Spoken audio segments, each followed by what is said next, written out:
এই মুহূর্তে আমি আছি হযরত শাহজালাল আন্তর্জাতিক বিমানবন্দরের সামনে। শেখ হাসিনার যে উন্নয়নগুলা, সেই উন্নয়নগুলা দেখেন একদম দৃশ্যমান। শুধুমাত্র এই মহিলাটা যদি মানুষের বাকস্বাধীনতা হনন না করতো, আর হচ্ছে এই মহিলাটা যদি আধিপত্য বিস্তার না করতো, স্বৈরাচারিতা না দেখাইতো, তাহলে যেই উন্নয়নগুলো করছে আগামী 50 বছরও মনে হয় বাংলাদেশে এত উন্নয়ন হবে না। যেমন ধরেন জিয়াউর রহমানের আমলে খাল খননের একটা উন্নয়ন করছিলেন, সেই আমলের জন্য ওনার এটা ছিল সবচেয়ে মাইলফলক। তারপরে ধরেন ইয়ার আমলে, আপনার এরশাদ আমলে যতই স্বৈরাচার বলুক মানুষ, এরশাদে কিন্তু উনি যে ঢাকা শহরের শহররক্ষা বাঁধ শুরু করে যে কাজগুলো করছেন সেগুলো কিন্তু দৃশ্যমান। মানুষ কিন্তু এত বছর পরে মনে রাখছে যে এরশাদের বড় প্রকল্প। ঠিক আওয়ামী লীগের আমলে শেখ হাসিনার যে প্রকল্পগুলো, পদ্মা সেতু থেকে শুরু করে আপনার বিদ্যুৎ উৎপাদন কেন্দ্র থেকে শুরু করে, তারপরে এই যে ঢাকা শহর বা বিভিন্ন শহরে, চট্টগ্রাম শহর সহ বিভিন্ন শহরে যে এই ধরনের ফ্লাইওভারগুলো করছে, ফ্লাইওভারের যুগে বাংলাদেশ যুগছে, অথবা মেট্রো রেল সহ কিছু সাহসী মেগা প্রজেক্ট করছে, এগুলো কিন্তু আগামী 50 বছরে কাউন্টার দেওয়া যাবে না। তবে বিএনপি সরকার এখন ক্ষমতায় আছে, বিএনপি সরকার কিন্তু চাইলে কাউন্টার দিতে পারবে। এই উন্নয়নগুলো ভাটা পড়বে শুধুমাত্র 2-3টা কারণ ফলো করলে। একটা কারণ হচ্ছে তারেক জিয়া, ওনার মধ্যে স্বৈরাচারিতা ভাবটা নাই, এবং নমনীয় মানুষ, কিছুটা নমনীয় মানুষ, এবং ওনার ভিতরে প্রতিশোধ পরায়ণ না বা হিংসাত্মক না, যেটা শেখ হাসিনার মধ্যে ছিলেন। শেখ হাসিনার ব্যক্তিত্বের সাথে ইনার ব্যক্তিত্বের কম্পেয়ার করলে এই জিনিসটা আমরা দেখতে পাই। তো এই হচ্ছে এর কারণে। আর আরেকটা জিনিস হচ্ছে, যদি এই শেখ হাসিনা তো অনেক বড় বড় প্রকল্পগুলো আসলে কমপ্লিট করছেন, তো এগুলোকে বিট দেওয়ার মতো বিএনপি সরকার আসলে ওইরকম কিছু নাই। যেমন পদ্মা সেতু করছেন শেখ হাসিনা, তারপরে এই যে বড় বড় ফ্লাইওভারগুলো, এলিভেটেড এক্সপ্রেসওয়ে, এগুলো যেগুলো করছেন, এগুলোকে বিট দেওয়ার মতো কিছু নাই। বিদায় একমাত্র তারেক জিয়ার ব্যক্তিত্বের সাথে শেখ হাসিনার ব্যক্তিত্ব যদি কম্পেয়ার করা হয়, সেক্ষেত্রে তারেক জিয়া এগিয়ে থাকবেন। কিন্তু উন্নয়নের দিক থেকে আবার আওয়ামী লীগকে বিট করা যাবে না বা শেখ হাসিনাকে বিট করা যাবে না। তবে একটা জিনিসে বিট করা যাবে, সেটা হচ্ছে যদি তিস্তা প্রকল্প, যেটা চায়নার সাথে চায়না করতে যাচ্ছে তিস্তা প্রকল্প, সেই প্রকল্প যদি বাস্তবায়ন করে, তারপরে হইলেও আপনার, যেমন আমাদের দেশে পুলিশ আইন মানে নাই, উনি কিন্তু এদিক দিয়ে আসার কথা না। তো পুলিশে যদি আইন না মানে, তাহলে আর অন্যরা কি আইন মানবে? তো তিস্তা প্রকল্প যেটা, এটা যদি বাস্তবায়ন করে, আর হলো ওই যে লাকসাম থেকে নারায়ণগঞ্জ পর্যন্ত যে ট্রেন লাইনটা, যেটা কর্ডিয়াক লাইন, যেটা বাস্তবায়ন করার কথা, এটা বাস্তবায়ন করলে চিটাগাং থেকে ঢাকা চিটাগাং রুটে কিন্তু দূরত্ব কমবে, যাত্রার সময়টা কমবে। তো এই দুইটা জিনিস বঙ্গবন্ধু স্যাটেলাইট পর্যন্ত পাঠাইছে শেখ হাসিনা ইয়েতে। তো এই দুইটা মহাপ্রকল্প যদি বাস্তবায়ন করতে পারে, তারেক যে সরকার বাস্তবায়ন করতে পারে, বিএনপি সরকার বাস্তবায়ন করতে পারে, সেই ক্ষেত্রে ধরেন এই যে শেখ হাসিনার যে বড় বড় প্রকল্পগুলো, এইগুলোকে ভাটায় পড়বে এবং এগুলোকে বিট করতে পারবে। কারণ শেখ হাসিনা কিন্তু কর্ণফুলী টানেল করছে, মানে এমন কিছু সাহসী পদক্ষেপ, বড় বড় প্রকল্প কমপ্লিট করছে। যেমন সামনে আমি আরও যাচ্ছি, এগুলো কিন্তু আমি ভিডিওতে যা করবো সব কিছু কিন্তু শেখ হাসিনার উন্নয়নের আপনার চিত্র। দেখেন এই যে, যেমন এয়ারপোর্টে যে থার্ড টার্মিনাল ভবনটা, এটাও কিন্তু একটা সাহসী উদ্যোগ সময় কিন্তু। তবে এই সকল উন্নয়নগুলো হয়েছে মূলত উন্নয়নের নামে হরিরোড করার জন্য। কারণ আমরা বালিশকাণ্ড দেখেছি, তারপরে মানে যে দুর্নীতির যে আখড়াগুলো, যে জনগণের টাকাকে বড় বড় মেগা প্রজেক্টের নামে যেভাবে আপনার দুর্নীতি টাকাগুলো আত্মসাৎ করা হয়েছে, আর মানে উচ্চাবিলাসী বাজেটের নামে আমাদের করের বোঝার ট্যাক্স কর, এগুলো আমাদের উপর দিয়ে গিয়ে আমাদের জনগণের অবস্থা নাজেহাল করে দিয়েছে, আমাদেরকে ঋণের বোঝার ভিতরে ফেলে দিয়েছে।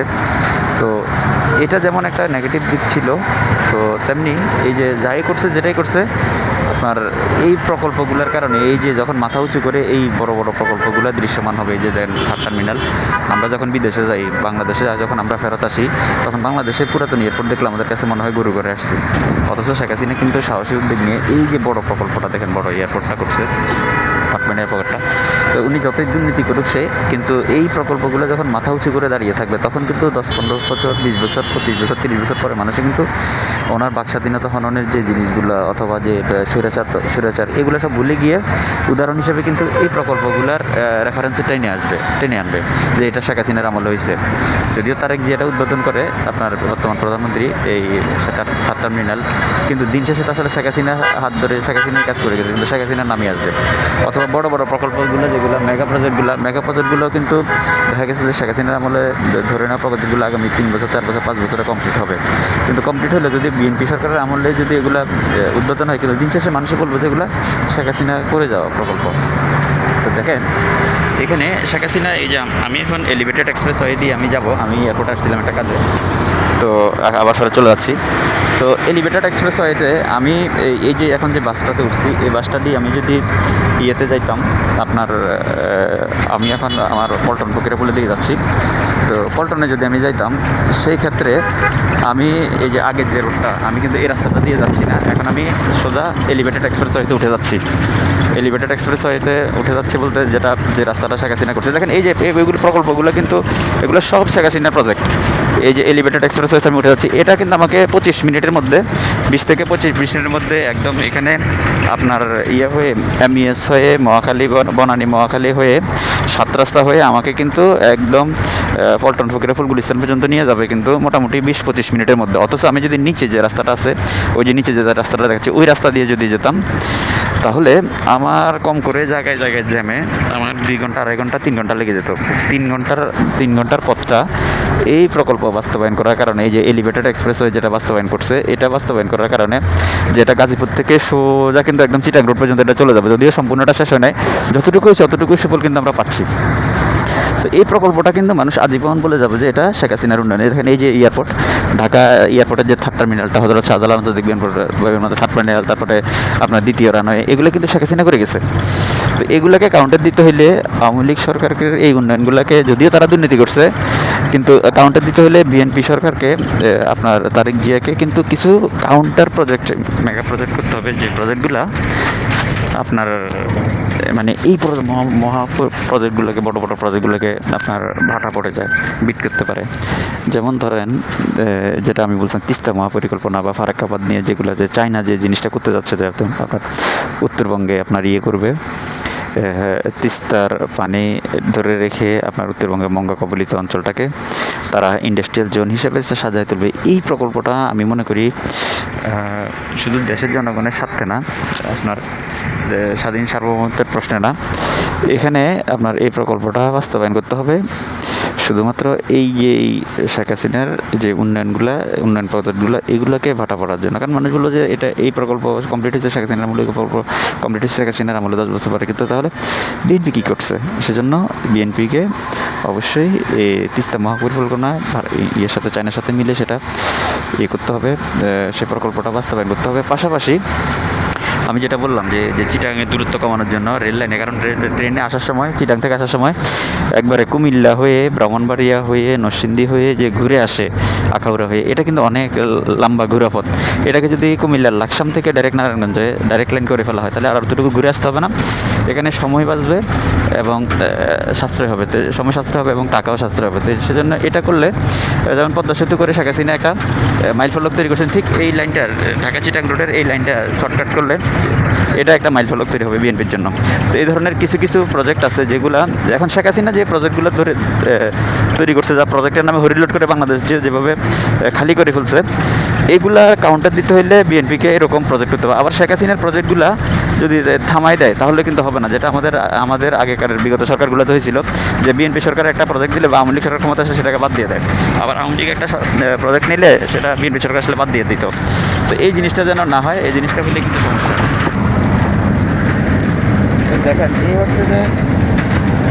দেখেন এই হচ্ছে যে শেখ হাসিনার যে সুফলটা, উন্নয়নের যে সুফলটা, সেটা পাচ্ছি। তবে আমি শেখ হাসিনার প্রশংসা করতে পারতেছি না সংযত কারণে, কারণ হচ্ছে যে উনি যে দুর্নীতিগুলো করছেন, এই যে বড় মেগা প্রজেক্টগুলো সাহসী উদ্যোগ ছিল, সময় উপযোগী, যুগ উপযোগী উদ্যোগ ছিল, কিন্তু এই মেগা প্রজেক্টগুলোর নামে যে হরিলোড করছেন, এই হরিলোডের কারণে ওনাকে আসলে প্রশংসা করতে পারতেছিলাম না। কিন্তু ওনার যে দৃশ্যমান প্রজেক্টগুলো, এই প্রজেক্টগুলা, এই ওনার যে প্রজেক্টগুলো যে দেখেন দৃশ্যমান যে কুড়িল বিশ্ব রোড, এখানে আপনার মানুষ ঘন্টার পর ঘন্টা জামে পড়ে থাকতো, ঘন্টার পর ঘন্টা। আহারে কি যে একটা ভোগান্তি। এই কুড়িল বিশ্ব রোড, ঠিক কুড়িল বিশ্ব রোডের অপোজিটে যে আপনার এই যে 300 ফিটের যে রাস্তা আছে, ওই পাশে আমি দেখাতে পারলাম না, 300 ফিট। এই যে শেখ হাসিনার উন্নয়নগুলো দেখেন, এই উন্নয়নগুলো এত উন্নয়ন করে কিন্তু শেখ হাসিনা সরকার টিকতে পারে না, শুধুমাত্র জনগণের বাকস্বাধীনতা হনন করার জন্য, আর উন্নয়নের নামে হরিলুট করার জন্য, আর হলো একচ্ছত্র আধিপত্য বিস্তার করার জন্য। অর্থাৎ মানুষের কোনো মূল্যই ছিল না। একটা পার্টির মানুষের হ্যাডম ছিল একটা। আর এছাড়া বাংলাদেশে মানে মনে হতো যেন যে মুক্তিযুদ্ধের সপক্ষে শক্তি এবং শেখ হাসিনা ওনার দলের নেতাকর্মীরা ছাড়া আর বাংলাদেশে যারা আছে সবাই রোহিঙ্গা, কারোই বাকস্বাধীনতা ছিল না। সেজন্য ওনার কিন্তু যে উন্নয়নগুলো করে গেছেন শেখ হাসিনা, এগুলোকে আমি সাধুবাদ জানাবো। যে দেখেন এই উন্নয়নগুলো, এই দৃশ্যমান উন্নয়নগুলো দেখেন আপনার। যেখানে আমি যদি নিচের রাস্তাটা দিয়ে যেতাম, যে রাস্তাটা আমি এয়ারপোর্ট থেকে পল্টন পর্যন্ত গেলে আমার কিন্তু বিভিন্ন জায়গায় জামে মোটামুটি 3 ঘন্টা সময় লেগে যেত, 3টা ঘন্টা সময় লেগে যেত। সেই 3 ঘন্টা সময়টা এই যে এলিভেটেড এক্সপ্রেসওয়েটা চালু হওয়ার কারণে আমি এই এলিভেটেড এক্সপ্রেসওয়েটার উপরে দিয়ে, আমি ঢাকা শহরের উপরে দিয়ে কিন্তু আমি 25 মিনিটের ভিতরে আমি চলে যাচ্ছি। 3 ঘন্টার সময়টা 25 মিনিটে কাজ হয়ে গেছে। দেখেন এই যে একটা উন্নয়ন, এরকম অনেক অসংখ্য উন্নয়ন আছে। তো আমি বলবো, আমার এই ভিডিওটির মাধ্যমে আমি একটা জিনিস বলবো যে বিএনপি সরকারকেও এই জিনিসগুলো মাথায় রাখতে হবে। আপনি যতই উন্নয়ন করেন না কেন, কিন্তু জনগণের বিরুদ্ধে চলে গেলে অথবা একক আধিপত্য বিস্তার করতে গেলে আপনি যতই উন্নয়ন করেন না কেন, বাংলাদেশের মানুষ সুযোগ পেলে লাল কার্ড দেখিয়ে দিবে। তো সেজন্য এগুলো মাথায় রেখে, আর যেহেতু বাংলাদেশে একটা শক্তিশালী বিরোধী দল আছে জামাত ইসলাম, তো এদের সাথে আপনার রাজনীতির মাথায় টিকে থাকতে হলে আপনাদেরকেও সৎ থাকতে হবে, তুলনামূলকভাবে দুর্নীতিটা কম করতে হবে। না হয় আমরা যারা সাধারণ ভোটার আছি, যেমন আমি নিজে ব্যক্তিগতভাবে আমি যে ভিডিওটা তৈরি করতেছি, আমি কিন্তু আওয়ামী লীগও করি না, বিএনপিও করি না, জামাত ইসলামও করি না। কিন্তু যদি ভালো কাজ করে, আওয়ামী লীগ যদি 20 বছর পরে এসেও ভালো কাজ করে, আমি আওয়ামী লীগকে ভোট দিব। জামাত যদি এই 5 বছরে যদি বিএনপি থেকে ভালো কিছু করে দেখাতে পারে, আমি আগামী নির্বাচনে জামাতকে ভোট দিব। যদি বিএনপি যদি এবছর যদি তারা সুযোগ পাইছে, তারা যদি ভালো কিছু করে আমাদের আস্থা অর্জন করতে পারে, তাহলে আমরা আগামীতে বিএনপিকে ভোট দিব। অর্থাৎ আমরা কোনো দল কানার লোক নই। আমরা যারা দেশের কথা ভাববে, দেশের জন্য উন্নয়ন করবে, আমরা কিন্তু তাদেরকে ভোট দিব। তাই আমরা যারা এরকম নিরপেক্ষ লোক আছি, আমাদের ভোটে কিন্তু সুস্থ নির্বাচন হইলে আপনার সরকার গঠন হয়। যেমন ধরেন এবারের ইলেকশনে কিন্তু আমি কাউকে ভোট দিই নাই, আমি ভোট দিতে যাই নাই। তবে তার মানে এই না যে অনেকে আওয়ামী লীগ করে, আওয়ামী লীগের লোকজন ভোট দিতে যায় না ভোট কেন্দ্রে। আমি কিন্তু আওয়ামী লীগ করি না, যাই নাই। কারণ আমি দেখছি যে প্রধানমন্ত্রী তারেক রহমান, ওনাকে যেভাবে বাংলাদেশে আসার পরে সংবর্ধনা দেওয়া হয়েছে, 1 বছর আগে যেটা শুনছিলাম যে ইউনূস সরকার, ডক্টর ইউনূস এবং তারেক জিয়া লন্ডনে বৈঠক হয়েছে, সেই বৈঠকে একটা গুঞ্জন উঠছিল যে তারেক জিয়া প্রধানমন্ত্রী আর ডক্টর ইউনূস হবেন রাষ্ট্রপতি। তো এই গুঞ্জনটাকে উড়িয়ে দেওয়া যায় না, বিধায় আমি কী করছি, আমি বলি যে না, দূর হবে। ইলেকশনটা হবে, এটা আইওয়াস ইলেকশন হলে কিন্তু বিএনপি সংখ্যাগরিষ্ঠতা অর্জন করবে। কারণ তারেক জিয়া উনি দেশে আসার সময়, উনি প্রধানমন্ত্রী হওয়ার আগে ওনাকে কিন্তু যে সাপোর্ট, যে গার্ড দিয়েছে, মানে প্রশাসন নির্বাচনের আগে কিন্তু ওনাকে আপনার আমলা থেকে শুরু করে গণপ্রজাতন্ত্রী বাংলাদেশ সরকারের যারা কর্মচারী ছিলেন, প্রশাসনিক বলেন, সবাই কিন্তু ওনাকেই অঘোষিতভাবে ওনাকে করে নিয়েছেন, প্রধানমন্ত্রী মেনেই নিয়েছেন। তো সেজন্য আমি বলি যে আমরা একটা ভোট দিয়ে লাভকে, ভোট দিলেও উনি জিতবেন, না দিলেও উনি জিতবেন। তো ঘটনা সেটাই হয়েছে। তো যাই হোক, পরবর্তী 5 বছরে কিন্তু আমরা কী করব, আমরা কিন্তু যারা ভালো করবে তাদেরকেই ভোট দিব, কারণ আমরা যারা নিরপেক্ষ আছি। তো দেখেন এই যে শেখ হাসিনার যে উন্নয়নটা, আমি কিন্তু এই মুহূর্তে ঠিক আপনার মোটামুটি এয়ারপোর্ট থেকে খিলক্ষেত পার হয়ে, এরপরে আপনার কুড়িল বিশ্ব রোড পার হয়ে আমি এখন এই যেটা ক্যান্টনমেন্ট এরিয়া, আমি মোটামুটি আপনার এমইএসের দিকে যাচ্ছি। এমইএস পার হয়ে সামনে যে আছে আপনার সিএমএইচ হসপিটাল আছে, যেটা 3 বাহিনীর হসপিটাল। তো সেই হসপিটালের সামনে দিয়ে কিন্তু আমি মোটামুটি এই যেটা golf club, army golf club, এটা এই যে সামনে গল্ফ ক্লাব। তো এই জিনিসগুলো দিয়ে আমি কিন্তু ডিরেক্টলি নন স্টপ কিন্তু বাস কিন্তু আমার চলে যাচ্ছে। অথচ যদি এটা হইতো আপনার, আমি যদি নিচে দিয়ে যাইতাম, তাহলে আমি হয়তো বা এতক্ষণে আমি এয়ারপোর্ট থেকে আসার পরে কাওলা অথবা আপনার খিলক্ষেতে আপনার জ্যামে আটকা পড়ে থাকতাম। মানে অতটুকু আমার আশা হইতো না। আমি কিন্তু এই যে আপনার কুড়িল বিশ্ব রোড পার হয়ে আমি কিন্তু এতটুকু চলে আসতে পারতাম না। তো ঘন্টার পর ঘন্টা এই জন্য এই নিচে দিয়ে যে যানজট সৃষ্টি হইতো, ঢাকা শহরের মানুষের ভোগান্তি ছিল, এই ভোগান্তি লাঘব করার জন্য কিন্তু শেখ হাসিনার এই প্রকল্পটা, মানে সময় ট্রান্সপোর্টেশনের ক্ষেত্রে মানুষের সময়টা কনজিউম করছেন উনি। আর আরেকটা জিনিস হচ্ছে এই একটা এলিভেটেড এক্সপ্রেসওয়ে দিয়ে যাতায়াতের ক্ষেত্রে সময়টা আমাদের সেভ হয়েছে আমরা যারা ঢাকায় বসবাস করি। আর আরেকটা হচ্ছে মেট্রো রেলের কথা বলতে না বললেই তো নয়। মেট্রো রেল প্রকল্পের মাধ্যমে আপনার উত্তরা থেকে মতিঝিল পর্যন্ত, যেখানে তাও 2.5 ঘন্টা 3 ঘন্টা জ্যামে আটকা পড়ে থাকা লাগতো, আর সেখানে আপনার মাত্র ধরেন সর্বোচ্চ আধা ঘন্টার ভিতরে কিন্তু আপনি উত্তরা থেকে এ পর্যন্ত চলে যেতে পারতেছেন। আমি আবারও বলি যে শেখ হাসিনা যে সীমাহীন দুর্নীতি করছেন, স্বৈরাচারিতা দেখাইছেন, ওনার এই যে এগুলা হয়তো বা আগামী 1 বছর 2 বছর বা 5 বছর পর্যন্ত মানুষের মাথায় থাকবে, কিন্তু 10 বছর 15 বছর 20 বছর পরে কিন্তু ওনার এই যে খারাপ জিনিসগুলা, এই জিনিসগুলা মানুষের চোখে দৃশ্যমান থাকবে না, মানুষ ভুলে যাবে।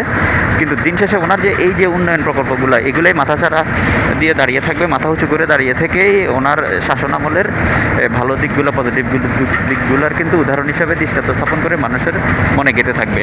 তো সেই গেঁথে থাকাটাকে, যে উনি যে একজন স্বৈরাচার ছিলেন, উনি যে বাক স্বাধীনতা হনন করছেন, এই বড় বড় উন্নয়নগুলোকে বিট দেওয়ার জন্য হলো বিএনপি সরকারকে, তারেক রহমানের সরকারকে, ওনার সরকারকে ইসলাম মহাকবির পরিকল্পনা বাস্তবায়ন করে তাক লাগিয়ে দিতে হবে। তারপরে এই যে চট্টগ্রামের যেটা, এটা অথবা আরও কিছু বুলেট ট্রেন থেকে শুরু করে, অথবা যে ঢাকা শহরে যে অনিয়মগুলো আছে, ঢাকা শহরটাকে আপনার ধীরে ধীরে বাইরের দিকে শিফট করে আপনার জন দুর্ভোগগুলা যদি লাঘব করে, সেই ক্ষেত্রে শেখ হাসিনার উন্নয়ন প্রকল্পগুলো ভাটা পড়ে যাবে। আমি এই মুহূর্তে কিন্তু দেখেন আমি মহাখালী চলে আসছি কথায়। এই যে মহাখালী, এটা হচ্ছে গোল্ড লিপ সিগারেটের ফ্যাক্টরি, বাংলাদেশে যে বেনসন গোল্ড লিপ সিগারেট বানায়, এটা হচ্ছে সেই ফ্যাক্টরি। আপনার এই যে নিচে যেটা দেখা যাচ্ছে এসির ইয়েগুলো, একটা পানির ট্যাঙ্কি দেখা যাচ্ছে এই ফ্যাক্টরির ভিতরে।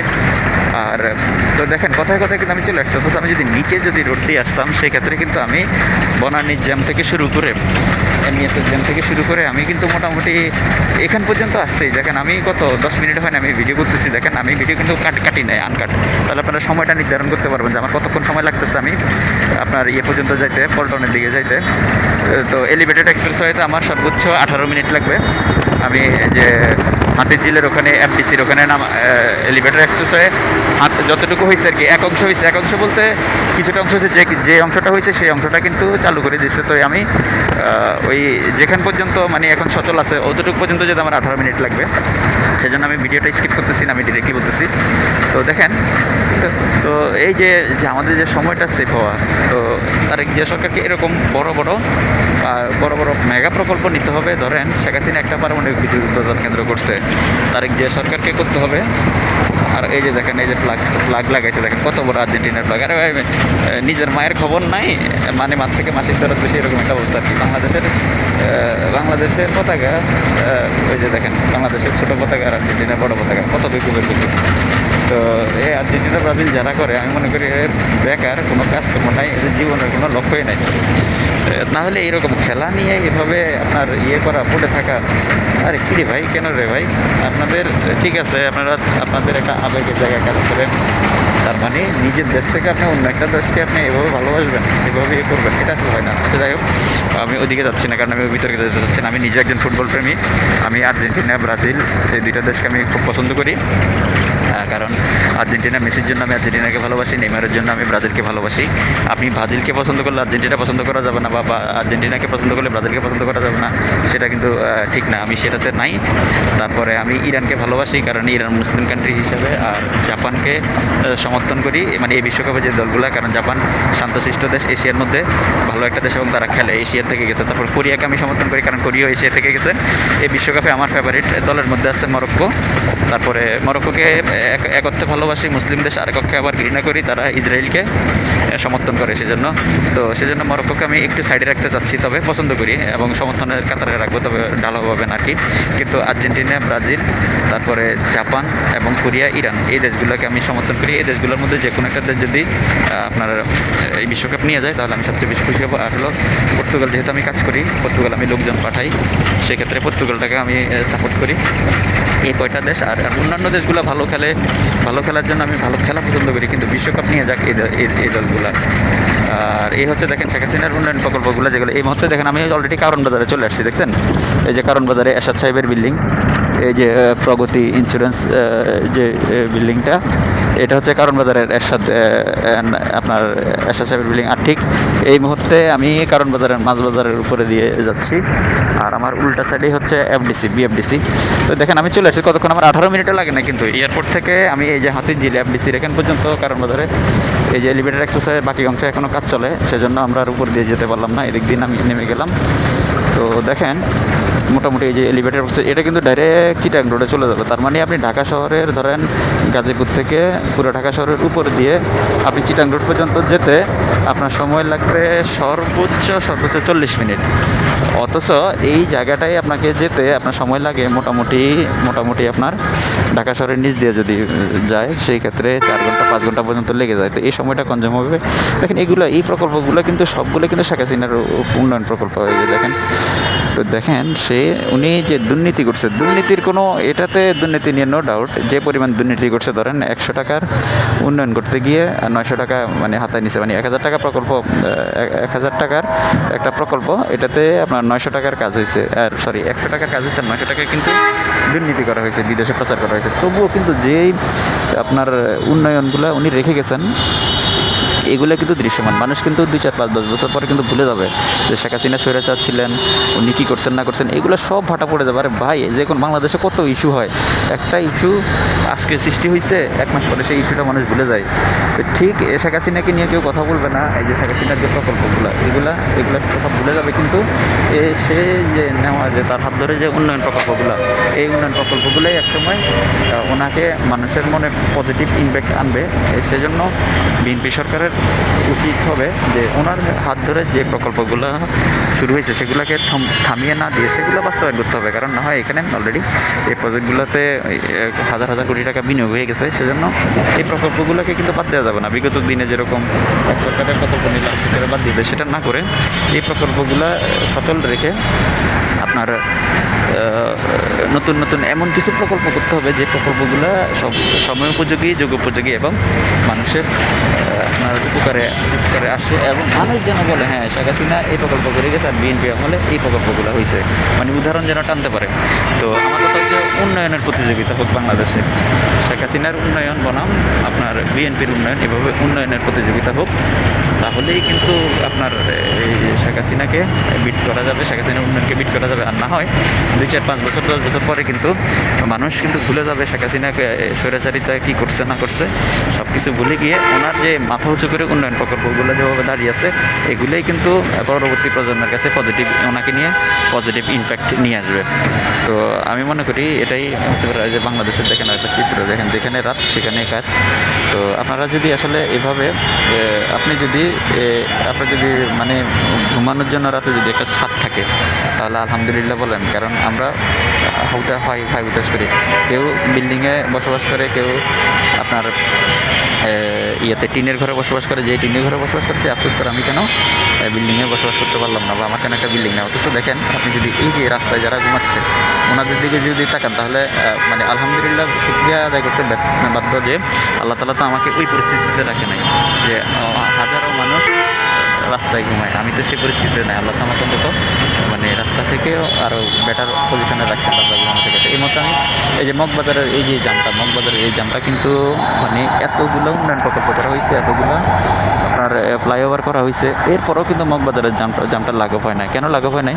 কারণ আপনার আমাদের এখানে একটা জিনিস হচ্ছে আমরা উন্নয়ন করি, আমরা মানে যে কোনো প্রজেক্ট আমরা জনগণের উপকারে আসবে কিনা, সময় উপযোগী কিনা সেটা চিন্তা না করে একটা প্রজেক্ট বাস্তবায়ন করলে এখান থেকে কত টাকা ধান্দা করা যাবে সেই হিসেবে কিন্তু সরকারগুলো প্রজেক্টগুলো করে, মানে প্ল্যানিং অনুযায়ী করে না। যদি প্ল্যানিং অনুযায়ী এই ফ্লাইওভারগুলো করতো তাহলে ফ্লাইওভার করার পরে ফ্লাইওভার পরে কেন জাম থাকবে? এখানে কয়টা কারণ আছে ফ্লাইওভার করার পরে জামের কয়টা কারণ আছে। সেটা হচ্ছে যে আমাদের কিন্তু 100 বছর আগে যে রাস্তাঘাট ছিল বা 50 বছর আগে যে রাস্তাঘাট ছিল এখন সেই রাস্তায় রয়ে গেছে, কিন্তু এখন 50 বছর পরে তো এখানে রাস্তায় গাড়ির সংখ্যা 5 গুণ 10 গুণ হয়ে গেছে। এখন রাস্তা কিন্তু 5 গুণ 10 গুণ চওড়া হয় না। তো সেই জন্য আমাদের রাস্তা বলেন ফ্লাইওভার বলেন এগুলোর তুলনায় আপনার সংখ্যাটা অনেক বেশি। এগুলোর তুলনায় কিন্তু আমাদের যানবাহনের সংখ্যাটা অনেক বেশি। তো এখন আমি যে এলিভেটেড এক্সপ্রেসওয়েটার উপর দিয়ে আসলাম, এইটা যদি সম্পূর্ণ চালু হয় তাহলে ধরেন অন্তত 30-40% গাড়ি কিন্তু এলিভেটেড এক্সপ্রেসওয়ের উপর দিয়ে চললে নিচে দিয়ে, ঢাকা শহরের নিচে দিয়ে যে বাসগুলো চলাচল করবে, এখানে বাসের পরিমাণ কমে যাবে, তো রাস্তাটা কিছুটা হলেও ফাঁকা থাকবে, তো যানজট আসলে নিরসন হবে, কিছুটা হলেও নিরসন হবে, এই আর কি। তো যাই হোক, অনেক আবেগী হয়ে অনেক কথা বলে ফেললাম, কারণ আমি শেখ হাসিনার বিরুদ্ধে কথা বলতেছি না। কারণ কেন শেখ হাসিনার বিরুদ্ধে কথা বলবো না, কারণ যার যার হিসাব সেই দিবে। কবরের নিচে গেলে, যেমন আমি যখন ইয়েতে ছিলাম, আরব দেশে ছিলাম, তখন আমাদেরকে ট্রেনিংয়ের মধ্যে বলা হতো যে ধরো তো এই যে তোমাদের দেশে মানুষের জ্বালাও পোড়াও করে, হরতাল অবরোধ করে, এখন ধরো তোমরা শেখ হাসিনাকে পছন্দ করো, তো পছন্দ না করলে, শেখ হাসিনাকে পছন্দ করো না, এই জন্য শেখ হাসিনাকে তো তোমরা মারতে পারতেছো না, তোমরা সাধারণ পাবলিক পরিবহনে আগুন জ্বালা দিচ্ছ, হরতাল করে মানুষের জনদুর্ভোগ সৃষ্টি করতেছ। তো এটার জন্য কিন্তু শেখ হাসিনা কিচ্ছু আসবে যাবে না, তোমরাই আল্লাহর কাছে অপরাধী। কারণটা হচ্ছে আল্লাহ বলে দিয়েছেন যার যার হিসাব সেই দিবে হাসরের ময়দানে। তাহলে শেখ হাসিনার হিসাব তো শেখ হাসিনা দিবেই। তো শেখ হাসিনার হিসাব যেহেতু শেখ হাসিনা দিবে, তাহলে তোমরা কেন জ্বালা অপরাধ করতেছো? তো ঠিক এই জিনিসটা হচ্ছে আমাদের দেশেও যার যার হিসাব সেই দিবে। তো জনদুর্ভোগ সৃষ্টি করা যাবে না ইয়ের নামে, জনগণের উপকারের নামে। তো এই মুহূর্তে দেখেন আমি আরেকটা ফ্লাইওভারে চলে আসতেছি। এটা হচ্ছে যে আপনার মোচাক ফ্লাইওভার, মোচাক মালিবাগ ফ্লাইওভারটা হচ্ছে 3 তলা বিশিষ্ট ফ্লাইওভার। 3 তলা মানে 3টা স্টেপ। এই ফ্লাইওভারটাও আপনার এখানে যে এই ফ্লাইওভারটা মোটামুটি সোজা মগবাজার চলে গেছে, মগবাজার পার হয়ে ওইদিকে একদম বাংলা মোটরের কাছাকাছি গিয়েছে। আর এদিক দিয়ে হাতের ডান পাশে আপনার কিসে চলে গেছে, মালিবাগ রেলগেট হয়ে সামনের দিকে রামপুরের দিকে যে রাস্তাটা গেছে ওটার দিকে চলে গেছে। আর একটু সামনে গেলে, সোজা গেলে আপনার চলে গেছে রাজারবাগ পুলিশ লাইন হয়ে একদম সামনের দিকে একটা মতিঝিলের যে রাস্তা গেছে ওই দিক গেছে। আর এদিক দিয়ে আমরা এখন ডানে ঢুকে যাবো, আমরা যেহেতু পল্টনের দিকে যাব, তো আমরা ডানে ঢুকে যাবো। ডানে ঢুকে গেলে একদম সোজা এটা চলে যাবে পল্টন হয়ে গুলিস্তানের দিকে চলে যাবে। তো আমার ডেস্টিনেশন যেহেতু পল্টন, আমি আপনার পল্টনে ইয়ে করবো। সকাল সকাল এয়ারপোর্টে গেছিলাম, একজন ভাই এয়ারপোর্টে আপনার ইয়ে করবেন, আপনার যাচ্ছিলেন। এই দেখেন 3 তলা বিশিষ্ট আপনার ফ্লাইওভার, আমরা অলরেডি 2 তলায় আছি। আর উপরে দেখেন 3 তলা ফ্লাইওভার উপরে দিয়ে আপনার বাস চলাচল করতেছে। দেখেন এই কত মানুষ রাস্তায় ঘুমাইতেছে রে ভাই, এই যে একটা লোক রাস্তায় ঘুমাইতেছে। আর এটা হচ্ছে আরেকটা জিনিস হচ্ছে এখানে, আর এখানে এই যে সামনে যে আমি মোড় ঘুরতেছি, মোড় ঘুরার পরে এই যে হাতে দেখাতে পারবো নিচে ফ্লাইওভার আছি, আর উপরে 3 তলা ফ্লাইওভার আছে। এখানে ঠিক আমি যে বিল্ডিংটা দেখাচ্ছি, এই বিল্ডিংটা ঠিক অপোজিট পাশে, যেহেতু আমি বাসের এক প্রান্ত থেকে অপোজিট প্রান্তে দেখাতে পারতেছি না, অপোজিট প্রান্ত হচ্ছে সিআইডি অফিস। এখানে বাংলাদেশে যত বড় বড় ক্রাইম হয়, ধর্ষণ থেকে শুরু করে হত্যা থেকে শুরু করে যে সকল ক্রাইমগুলো হয়, প্রত্যেকটা ক্রাইমের আপনার যে মেইন ইনভেস্টিগেশনটা এখান থেকে হয়। দেখবেন আপনারা এই ধরনের ক্রাইমগুলোতে আপনারা যারা কোনো মামলা টামলার সাথে জড়িত, আপনারা দেখবেন যে আপনার এখানে পর্যন্ত আসে, মানে পুলিশটা আপনার বাংলাদেশের যে কোনো থানায় আপনি এই ঘটনা ঘটুক না কেন, লাস্ট কিন্তু এখান থেকে রিপোর্টগুলো হয়। কারণ ফরেন্সিক রিপোর্ট থেকে শুরু করে যেগুলো রিপোর্ট এখান থেকে নেওয়া হয়েছে। জন্য আমাদের দেশে আসলে কোনো বড় ধরনের অপরাধ ঘটে গেলে এগুলো আসলে শর্টকাটে সুরাহা হয় না, বিচার শর্টকাটে হয় না। কারণ এই ফরেন্সিক রিপোর্ট ডিএনএ টেস্ট এগুলো করতে গেলে এগুলো রিপোর্টের জন্য কিন্তু দীর্ঘদিন অপেক্ষা করা লাগে। এটা একটা লম্বা প্রক্রিয়া, সেজন্যই মূলত আমাদের দেশে তাৎক্ষণিকভাবে কোনো অপরাধের ইয়ে হয় না আর কি, আপনার বিচার হয় না। দেখেন এই মধ্যে দেখেন ইতিমধ্যে আমি এয়ারপোর্ট থেকে এই যে শান্তিনগর পর্যন্ত চলে আসলাম, আমার আর 2 মিনিট লাগবে পল্টনে নামতে। তো টোটাল আমি যে ভিডিও কিন্তু আমি কোনো স্কিপ করি নাই, ডিরেক্টলি আমি শ্যুট করছি আধা ঘন্টা। অথচ এই আধা ঘন্টা এলিভেটেড এক্সপ্রেসওয়ে থাকার কল্যাণে আধা ঘন্টা হয়েছে, আধা ঘন্টা আমি চলে আসছি। দেখেন এলিভেটেড এক্সপ্রেসওয়েতে প্রায় 17 মিনিটে আমি কিন্তু এয়ারপোর্ট থেকে হাতিঝিল পর্যন্ত চলে আসছি। বাকি সময়টা হচ্ছে এখানে লাগছে যে মাটির নিচ দিয়ে আসতেছি সেজন্য। তো এই হচ্ছে যে কথা। তো এই যে সুফলগুলো আমরা পেলাম, শেখ হাসিনার যে সুফলগুলো, এগুলো আসলে জানি না, প্রত্যেকটা মানুষের ভালো দিক খারাপ দিক আছে। উনি যে পরিমাণ মানুষকে ভোগান্তিতে রাখছিলেন ওনার দলের লোকজন ছাড়া ক্ষমতায় টিকে থাকার জন্য, এটার জন্য আল্লাহ তাআলা ওনাকে মাফ করবেন কিনা জানি না। তবে এইসব উন্নয়নের জন্য হয়তো বা আল্লাহ তো আসলে দয়ালু, কোনো না কোনো ভালো কাজে উছিলা হলেও মানুষকে মাফ করে দেবেন। তো হয়তো ওনাকে ওইসবগুলো মাফ করে দিতে পারেন। যাই হোক, যেহেতু আমি পল্টনে চলে আসছি, সামনে কাকরাইল রাখি। দেখেন ঢাকা শহরে একটা আশ্চর্যজনক বিল্ডিং আছে যে এটা, এই যে টিনের ঘরটা দেখেন, একদম ঢাকা শহরের মাঝখানে এই ধরনের টিনের ঘর আর এই জায়গার মধ্যে এভাবে আছে, এটা বিরল। এটা কিন্তু আসলে একটা মসজিদ, মাদ্রাসা এবং মসজিদ আর কি। আর একটা জিনিস দেখেন, এই যে এই জায়গায় এসে পরিবহন কাকরাইলে, এই যে এসে পরিবহন আছে, উল্টা সাইডে অসংখ্য এসে পরিবহনের গাড়ি আছে, আমি দেখাচ্ছি।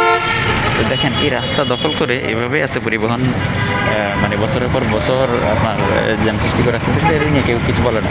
অথচ এসি পরিবহনের এই মেন ডিপুটা কিন্তু ঢাকা শহরের বাইরে নিয়ে যাওয়া উচিত, কিন্তু কেউ করবে না। কারণ দেখা গেছে যারা করবে তারা তো আসলে হাজার হাজার কোটি টাকা খেয়ে তারা বসে আছে, বা শত শত কোটি টাকা তাদেরকে দেওয়া হয়, সেজন্য আসলে এভাবে বিজনেস করে যেতে পারতেছে। আর এই বিল্ডিংটা হচ্ছে কাকরাইল মোড়, আমি মতো ঠিক কাকরাইল মোড় আছি, কাকরাইল মোড় এটা বিএমইটি ভবন। দেখেন এই যে বিএমইটি ভবন, এখানে হচ্ছে যে যারা ইয়ে করে আপনার বিদেশে যায় তাদের এই যে ম্যান পাওয়ার কার্ডটা এখান থেকে হয় আর কি। তো রাখি, ওকে, ধন্যবাদ। আমি চলে আসছি পল্টনে আমার ডেস্টিনেশনে। আল্লাহ হাফিজ, আসসালামু আলাইকুম। এটা হচ্ছে আঞ্জুমান মফিদুল ইসলাম। আপনারা জানবেন যে মানুষ মারা গেলে মানুষকে এরা কিন্তু ফ্রি দাফন টাফনের ব্যবস্থা করে দেয়। এটা এই বিল্ডিংটা হচ্ছে সেই আঞ্জুমান মফিদুল ইসলামের বিল্ডিং। যাই হোক, আমার ডেস্টিনেশন চলে আসছে, আমি এই মোড়ে নেমে যাব, সামনে বিএনপির কার্যালয় এবং ইয়েতে আমি চলে যাচ্ছি। আর এই রাস্তাটা যে সোজা গেল, এটা হচ্ছে আপনার ইসে গেল আপনার বাইতুল মোকাররম হয়ে সোজা পুরানো পল্টন হয়ে, এটা নয়া পল্টন মোড়, আর পুরানো পল্টন হয়ে সোজা গুলিস্তানের দিকে চলে গেছে। ধন্যবাদ, আল্লাহ।